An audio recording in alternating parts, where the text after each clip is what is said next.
Welcome to the Primetime News Bulletin here on Joy News on Multi TV. Coming up, Right to Information Bill finally arrives in Parliament for its consideration, months after government said it had been sent there. Government touts re-equipping of the Ghana Police Service, it says, should assure Ghanaians about their security. Forestry Commission justifies plans to convert the Achimota Forest into an amusement park, explaining the reserve is rapidly being depleted by encroachers. Government suspends construction of fish processing plants at Elmina over disagreements with the area's traditional council. And residents of Avadakba in the Volta region protest reckless driving by motorists on highway through the town, they say has claimed several lives. We also have sports, business, showbiz and international news all coming up.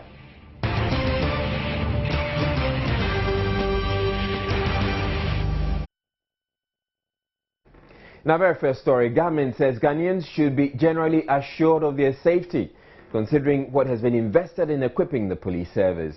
Briefing journalists at the Flagstaff House, Deputy Information and Media Relations Minister Felix Kwachiofosu cited modern communication gadgets and the close to 15,000 vehicles supply the service, as well as the expansion of the police hospital, he says, has enhanced efficiency.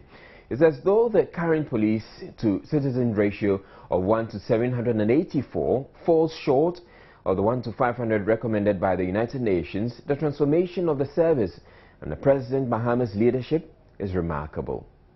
These days, you see the police engage in proactive policing. Their visibility has been considerably improved. At major intersections, you see them pitching camp and also being present in modern vehicles with modern communication equipment. The police hospital is expanded to cater for even more people. They have also taken delivery of modern mobile clinic vans, which helps them in their operations. They now boast of an ultra-modern forensic laboratory, which is equipped with modern gadgets that assist them in crime detection. They now have crime scene investigation vans that are also beneficial in terms of the ability to move swiftly to crime scenes, gather the needed evidence, and unravel some of the crimes that are committed. The various other security and quasi-security agencies have also benefited immensely. Between 2009 to date, especially in 2011 and 12, they received 152 brand new firefighting vehicles. They are expecting another consignment of 80 brand new fire tenders. And the Ghana Armed Forces have not been left out.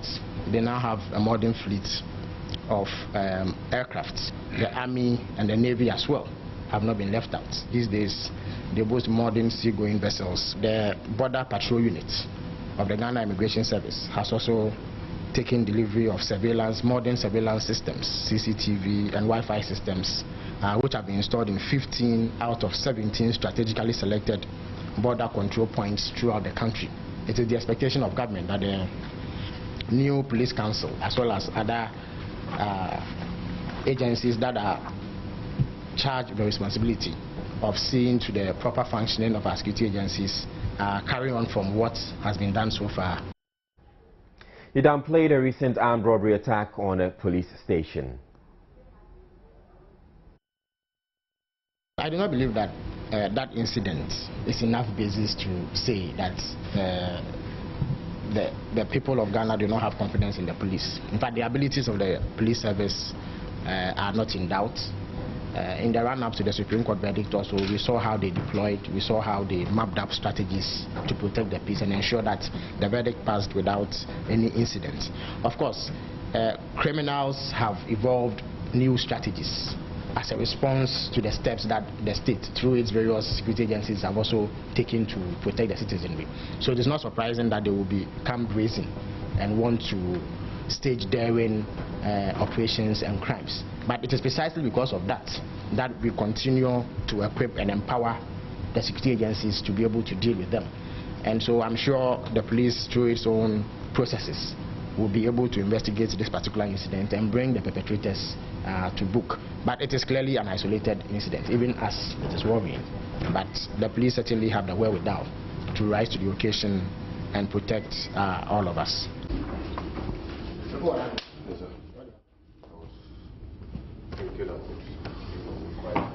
The Ghana Forestry Commission has justified the decision to transform the Achimota Forest into a world-class amusement park, maintaining the reserve has been encroached upon so quickly there will be none left in the next 5 to 10 years.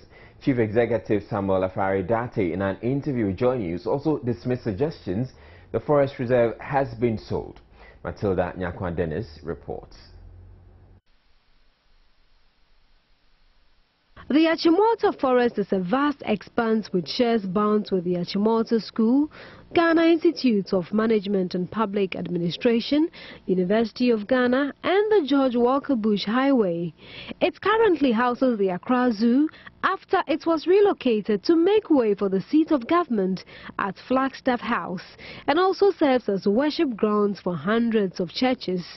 Originally 530 hectares, the land, according to Chief Executive of the Ghana Forestry Commission, Samuel Afari Date, has been encroached upon so much that there is just 360 hectares left now. The encroachment is mainly due to human settlement and also some kind of social services that the state must provide to the people. As I mentioned, road infrastructure is very necessary, but why do you use the forest reserve for road construction? This is something that is not done anywhere in the world.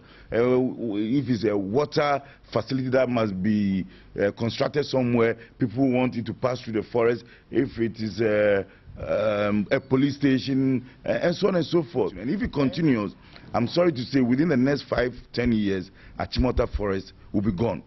He explains the reserve is not being sold off to some members of government or to a developer, as has been speculated in the media.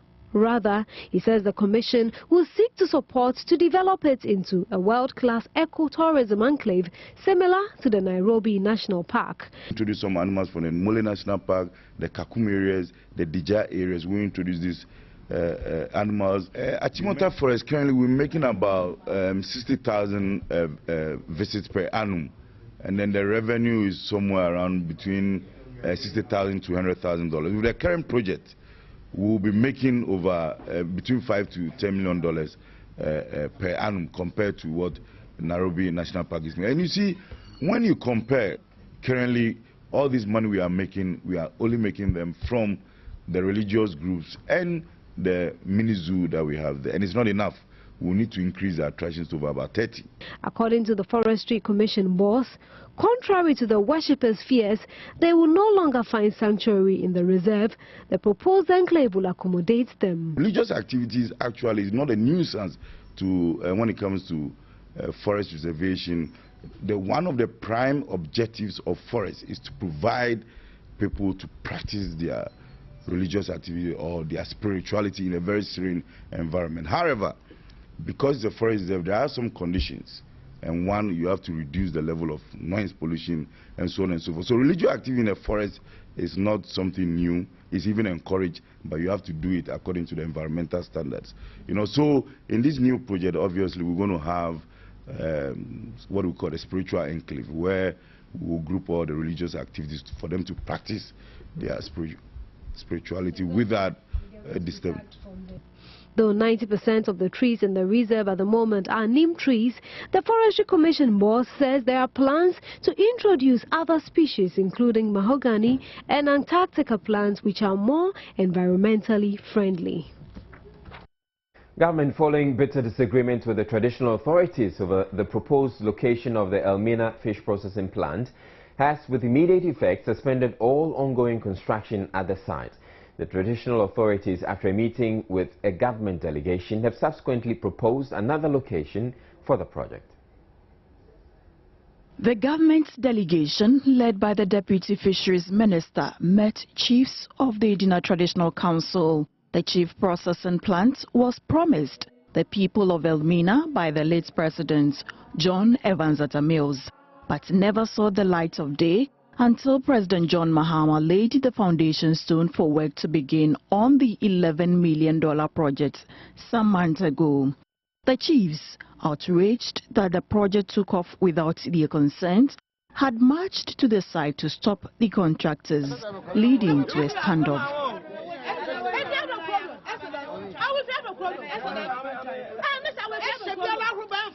The meeting today was to find an amicable solution to the problem. Speaking to Joy News shortly after the meeting, the Deputy Fisheries Minister, Akoinans Kwansa, said government may have to relocate the project if the Traditional Council insists the site is not suitable. It's a complete project that we want to do. We want to create a fishing hub, not only the harbour. We have the harbour, we have the processing plant, all sited at the same area. And if we need to separate them up, then the purpose of integration it will be defeated. But hey, all is not lost. We're still talking, and I believe when we go and see the new place that they're trying to recommend and it's not viable, maybe they will come back and say that, look, looking at, they thought we were looking for a 10-acre land, like what the chief said, but this is just a project that is taking over 120 meters, 70 meters. He, however, cautioned any undue delays could affect the donor-funded projects and hoped the chiefs will reconsider their positions. And maybe we have to do an extensive, they are saying they've not seen any EPA report. We have to do an extensive EPA report for them to see the impact of the project on the environment, how it's going to affect the environment and whatever. So we've asked them to cease operation for now, till everything is concluded. Then we'll see how best to either continue or relocate them. The spokesperson for the chiefs, Nana Eduakwa, however, remains optimistic the new site at Ampeng would be most appropriate. We are proposing Ampeng, which is also part of our traditional area, but it's an outskirt. It's a landing, it's a fishing area, but it is not in the factory built in a residential area has its own problem. That is why we are saying let's take it to the peripheries of the city or the village. So how many acres? For now, according to the ministry, it's about 200 feet by 200 feet will be enough, but we have an adequate space for them to relocate. The president of the Central Regional House of Chiefs, Dasibra Kwebwe-Usi, who was present at the meeting, also called on the people of Elmina not to take the law into their own hands, as talks on the issue have begun. Sometimes issues like this comes out and the town folks will be talking the way they think it should be. But I'm just playing that all the folks will be quiet and then look up to the Nanomo, the Omahine and his chiefs, so that after this gathering today there wouldn't be any chaos in the town.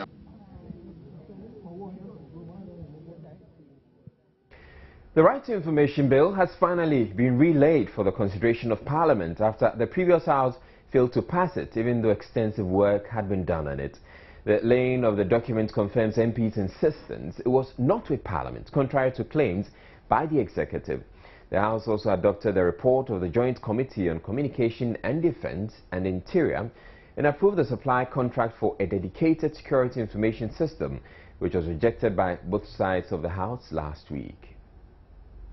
Though the 1992 Constitution makes provision for a right to information law, it is yet to see the light of day, even though various regimes have expressed a desire to promulgate it. It was one of the fundamental promises made by the late President, Professor John Evans Atta Mills, in his campaign towards the 2008 election, and is also captured in the 2012 NDC manifesto, which saw the election of President John Mahama. Though extensive work had been done on it by the previous Parliament, it died with the expiration of that House. The Mahama administration has for months now maintained the document had been sent to Parliament, a position reiterated by the Information and Media Relations Minister Mahama Ayariga at the recent GJA Awards. Once again, the Right to Information Bill has found its way to Parliament. It lapsed during the life of the last Parliament and had to go back to Cabinet for approval, was given the approval, and has been laid in Parliament for deliberation and ultimately passed by the House. That claim has, however, been always challenged by Parliament. The bill was read for the first time after it was laid. It has since been referred to the Joint Committee for Communication, Defense and Interior and Constitutional and Legal Affairs for further work, after which report will be presented to the House for debate to commence on it. Meanwhile, the reports covering the transaction of the supply contract for a dedicated security information system, which was rejected when it came before the House last week, has also been relayed, this time with several amendments and additional information as requested by the House.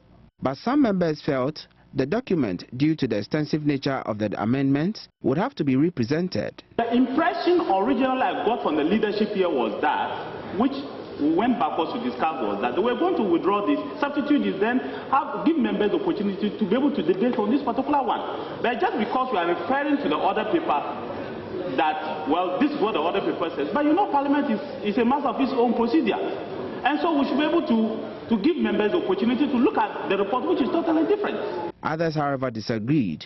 After some back and forth, the majority leader finally intervened. The process would be that the chairman will now tell us how he has complied with the directive that was given by the person presiding. And it is in that context that he will then draw attention that the previous report that was laid, based on the directives that the person presiding has given, they have been duly complied with. The ranking member on the Finance Committee, Dr. Anthony Osei, even though acknowledged the improvements, had a word of caution for the Minister of Communications. We are aware that the government has also purchased another security system. As the Minister of Trade advised, it will be important that these two security systems are integrated so that we will get optimum efficiency.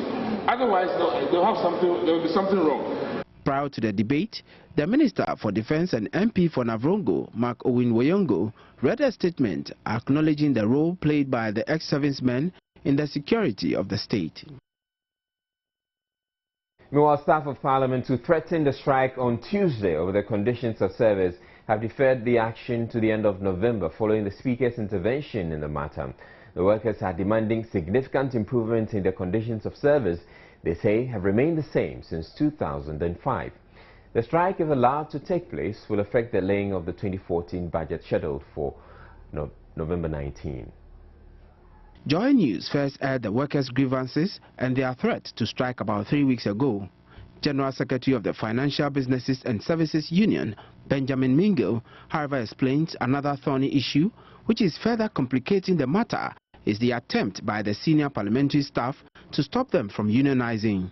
This whole struggle started in 2007 when the workers decided to join a union to take care of their interests as far as their condition of service is concerned. And from 2007 to date, we're still locked up.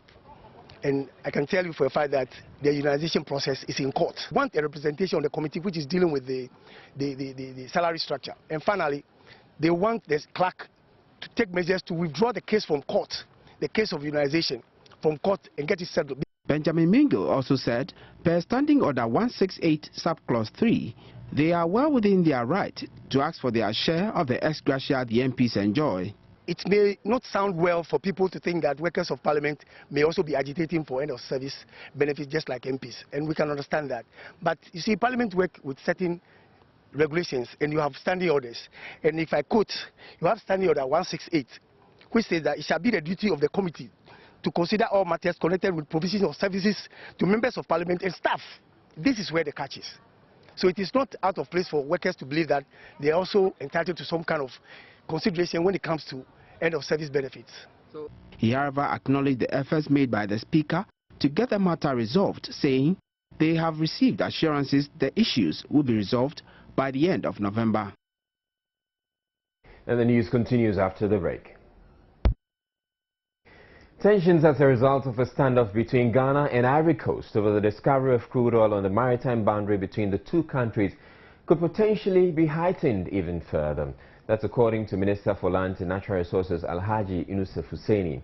He explains to Joy News that stakes have been raised a lot higher now that both countries have commenced commercial production in the area, but said government is not relenting in efforts to amicably resolve the dispute. The area, which stretches over the maritime boundary between the countries, is said to hold significant reserves of crude oil and equally substantial amounts of natural gas.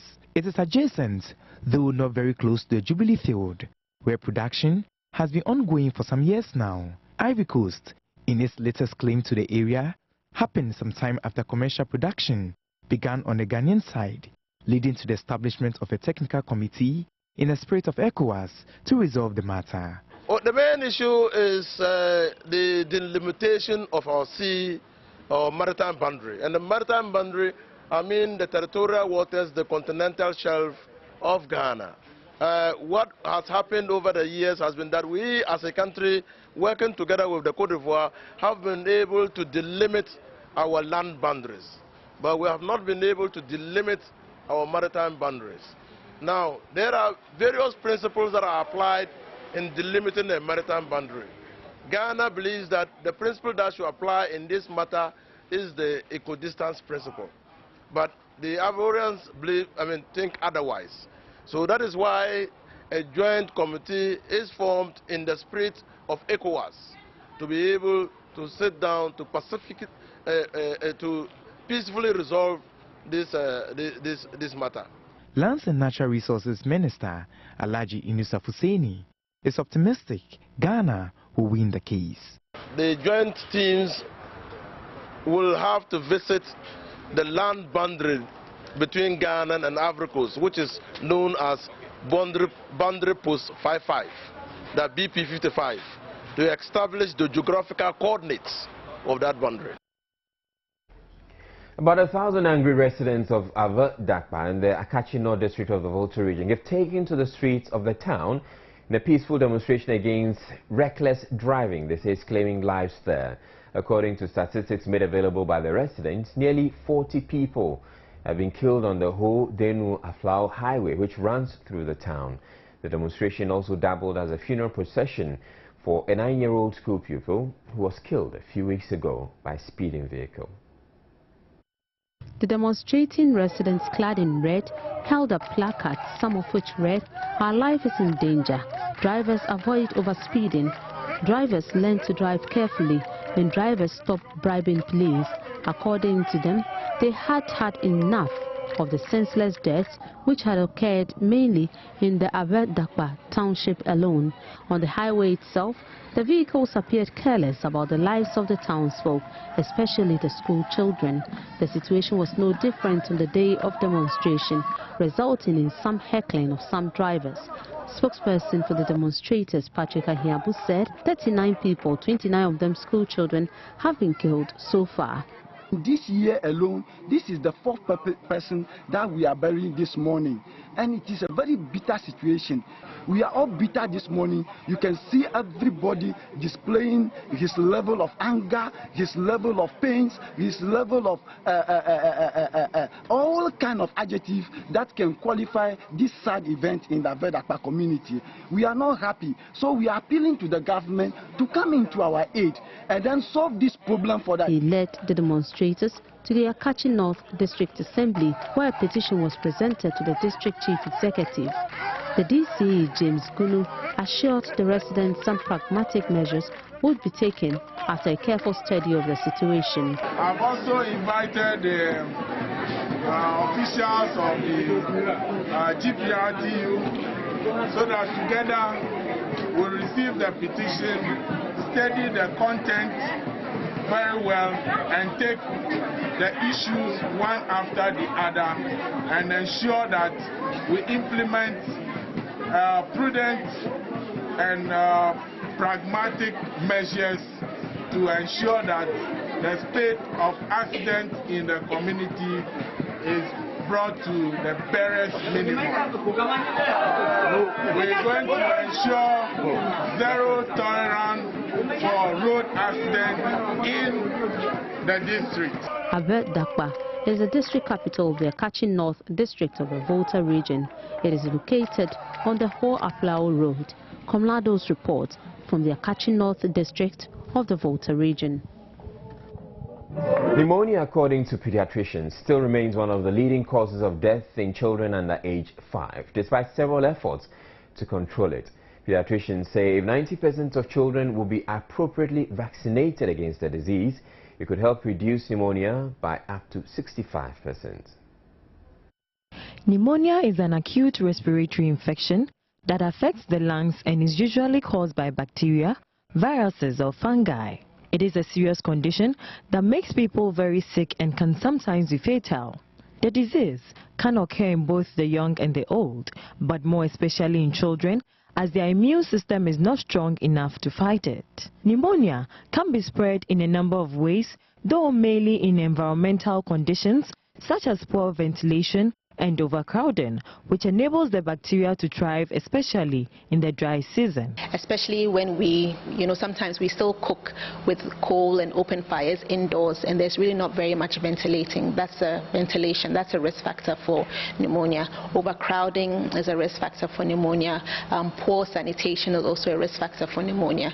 So when all those things are around, it is far more likely that a child in an environment such as that will be more likely to develop pneumonia. In April last year, Ghana introduced the pneumococcal vaccine to help reduce the spread of the disease in children. And Ghana, according to the World Health Organization, has made progress in its immunization coverage from 4% in 1985 to 90% in 2012. Over the years, as we vaccinate more and more children and the population vaccinated becomes larger, it reduces the spread of the disease and adults themselves become protected. It's like blocking the gateway to the disease spread, and once we block the gateway, it doesn't spread. But as it joins the world in creating awareness and prevention of pneumonia in children, pediatricians advise appropriate vaccination and better nutrition of children can help reduce the incidence and rate of death among children under 5 years. Of course, making sure that all the children get the immunization is very, very important, because that's going to reduce the incidence of one of the bacteria that is the most common cause of pneumonia in children. We need to make sure from the beginning that our mothers are well and they are healthy when they give birth to children, so that the children are born with a good birth weight. So it starts right from there. We also need to make sure that our children are well nourished, that they get a balanced diet, because that's also going to help prevent pneumonia. World Pneumonia Day is observed primarily to provide a forum for the world to stand together and demand action in the fight against pneumonia, which is said to account for 1 out of 5 children under 5 deaths worldwide. Right, we're just getting some reports about an accident at the Kwame Nkrumah Circle involving a pillion driver who came off a motorbike. We're told that, unfortunately, the passenger passed and was left or abandoned by the motorbike rider. So there's traffic here. What we say that all of us stop at the lane. So this motor rider, Okada, coming from my back and passing through the traffic. That's it. So before entering another taxi, in front of another taxi, he came back again immediately. Then this man fell down from the back of the. No place. The rider has gone out. He's run away. Just now. Yes, please. Nobody was able to stop the motor rider. We stopped him before, you see, I'm the bus driver. Before I will come down and shout that the rider want to run, there's nobody here to help me. Then I want. So I got in a helmet, yes.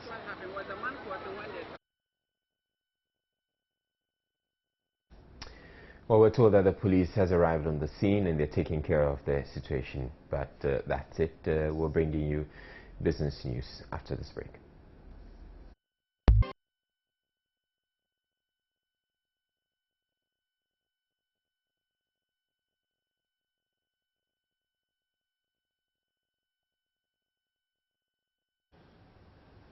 Time now for business. I'm Abigail Adomakwenchi. Now to some microfinance story. The recent closure and collapse of some microfinance and investment companies has brought to the fore questions about the safety of depositors' funds. The reports and fear that there may be a few more closures and collapse also appear to be causing some jitters in the sector.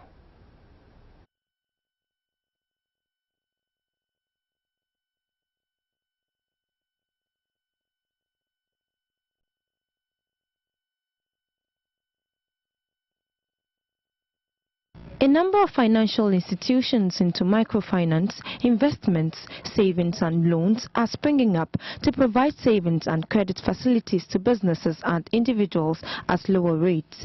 Although these institutions are able to provide the central bank's minimum capital requirement of 500,000 Ghana cedis for deposit-taking institutions and 300,000 Ghana cedis for non-deposit-taking firms, sustaining their financial dealings with clients remains a challenge.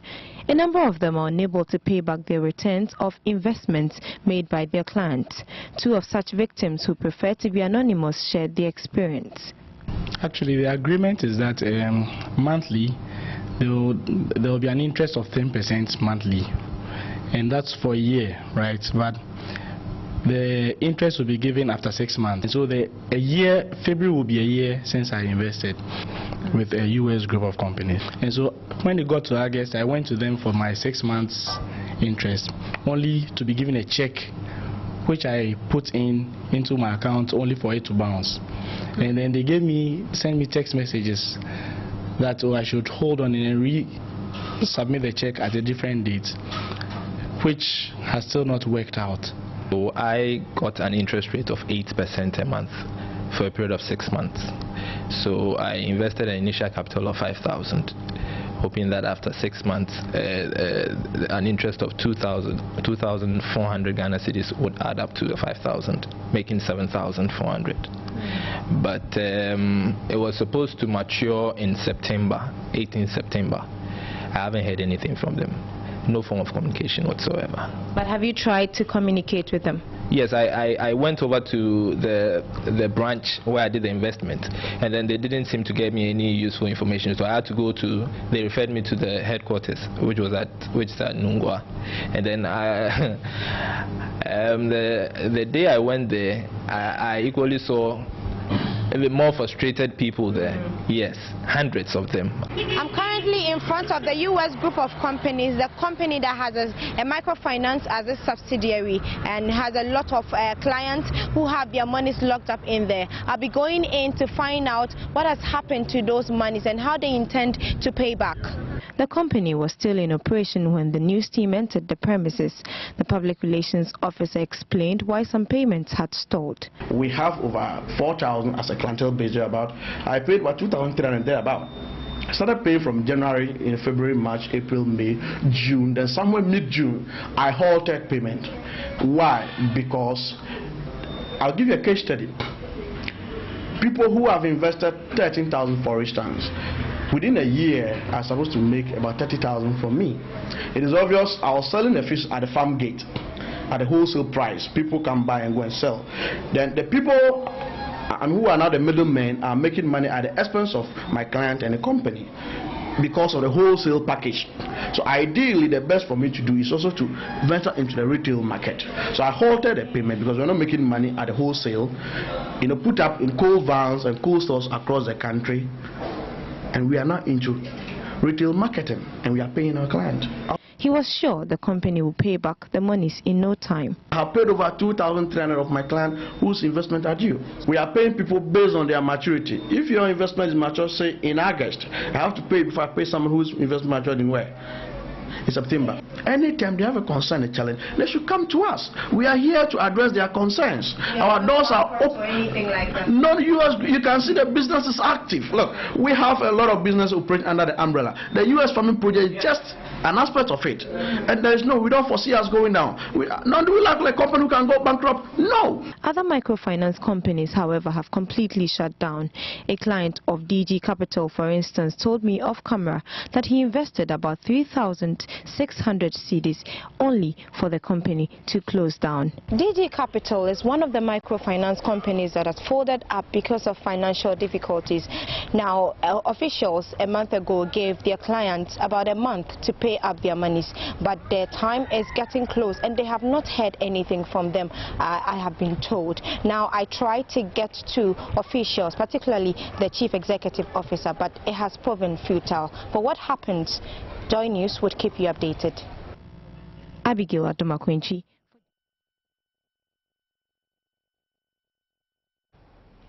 Meanwhile, the head of Financial Institutions Supervisory Department of the Bank of Ghana, Raymond Amanfo, says the central bank is poised to eliminate all quack microfinance institutions in the country. He enumerated to Joy Business measures the bank is taking to ensure sanity, including shutting down firms that have not met the standards. The minimum requirements are basically set out. Okay, if you don't meet the minimum requirements, you see, the problem we have is that some of these institutions were already operating before the enactment of the law. They were operating under a police an ordinance. Now, when you bring them in, it is fair that you give them opportunity to meet the new regulations. So that is why we took that step of giving them approval in principle and making sure that they meet the terms. If after that time lapse, we don't see that you have met it, or there are no clear reasons why we should extend the approval in principle time for you, then you have to then fold up, pay the customers and fold up your business. Yeah, the numbers are quite large, but we believe that, well, you must also not try to stifle initiative. We will do our best to monitor, but the key thing is that they must play according to the rules. At a certain point, if we think that the numbers are such that it's beyond us, we'll have to stop it somewhere. Yeah, and we have to encourage others who are coming, team up with others and do your business. And that's it for business. I'm Abigail Adomakwenchi. Joy News Business. Time to talk some sports right now, and we're 7 days to that all-important game between Ghana and Egypt. And indeed, Kwesi Appiah got his players working this afternoon in Turkey, where the Black Stars were preparing for next week's, World Cup playoff against Egypt. 20 players stand up for the team's first session in Istanbul. Michael Asian, Kevin Prince Boateng, Adam Kurase, and Awal Mohammed were the only members of the team who were yet to arrive in Istanbul there. Now, that's by leading the tie 6-1 from the first leg in Kumasi on 15th October. The Black Stars are definitely determined to finish the business of qualifying for the 2014 World Cup next week in Cairo. So this is one that we're certainly going to be paying a lot of attention to. And all the build-up right here, of course, we'll be telling you how the Black Stars are getting prepared for this all-important game. We really need to get this done there.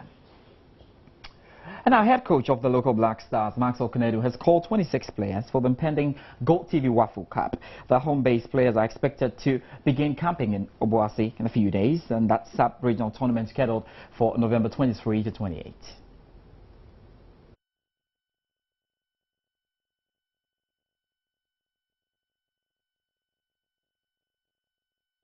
So definitely the local Black Stars will be getting themselves ready. The local Black Stars will get ready for this all-important assignment, and we'll be paying close attention to that. The games will be played in Kumasi, the Pajo Stadium of the Kwame Nkrumah University of Science and Technology, as well as the Babayara Sports Stadium. So all these games will be coming through. Ghana's first game is against Sierra Leone, and we'll pay close attention to that one as well.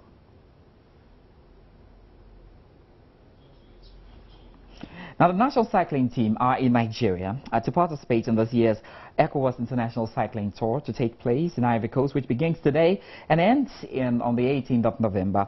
Now, the competition will see 16 countries from the sub-regions compete. The national cycling team is in Nigeria to participate in the ECOWAS Cycling Tour.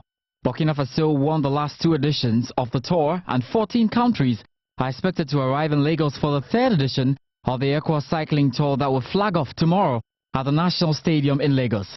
Some of the countries expected to take part in the 5-day tour are Togo, Benin, Ghana, Cote d'Ivoire, Mali, Burkina Faso, Senegal, Guinea, Gabon, Liberia and host Nigeria. Tournament organizers have confirmed 6 cyclists and 5 officials from each country will take part in this year's race that will begin in Lagos on Wednesday, November 13 and culminate in Abidjan on November 18, 2013.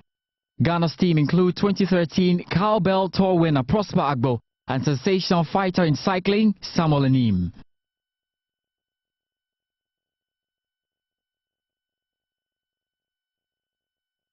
And now we continue our build-up to Season 7 of the Joy Sports Invitational Tournament scheduled for 23rd November at the Airworks Sports Stadium. We turn our attention today to Star Life. Let's have a look at what they're cooking really for the day. Energy that is in us. Preparing for that particular Star Life is the 3rd largest life premium income earner in Ghana. When it comes to innovation, we are the first to start Saturday assurance. And let me tell you, the motivation package behind this tournament, we are giving our players winning bonus of $20,000 each. Hey! More than what even was paid to the Black Stars. So this to ensure that we win all the games. We are ready, the money is ready, sitting in the bank account. And they have been rest assured. They know we've done it before. So all that they need to do is to win, and we are going to pay them the huge bonuses.